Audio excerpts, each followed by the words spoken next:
కాదు, కింపురుషులు కాదు, నరుడు కాదు, జంతువు కాదు, నరసింహమై ఆ గంగానది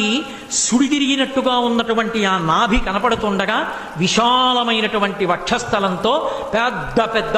ఆ దంతములతో దంస్ట్రలతో దగ్గరగా చూస్తుంటే ఆయన ముఖం వంక చూసి మృత్యు ఆసన్నమైందని తెలివి తప్పి తలవాల్చేసినటువంటి హిరణ్యకశిపుణ్ణి తొడల మీద వేసుకొని పెద్దగా పెరిగినటువంటి తన గోళ్ళు ఆ కడుపులోకి దింపి చీల్చి ఆ గోళ్ళని గొడ్డళ్ళుగా చేసి వక్షస్థలంలో ఉన్న ఉరప్పంజరపు ఎముకటన్నింటినీ కోసేసి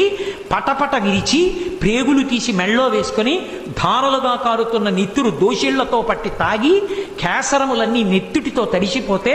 పంచా తాను నెత్తుటితో తడిసి అక్కడ ఉన్న రాక్షస గణములన్నింటినీ సంహారం చేసి పెద్ద శబ్దాన్ని చేస్తూ ఆ ప్రేగులు తీసి మెళ్ళో వేసుకొని గిరగిర తిప్పి డొల్లబడినటువంటి హిరణ్యకశిపుడి శరీరాన్ని విసిరేసి భయం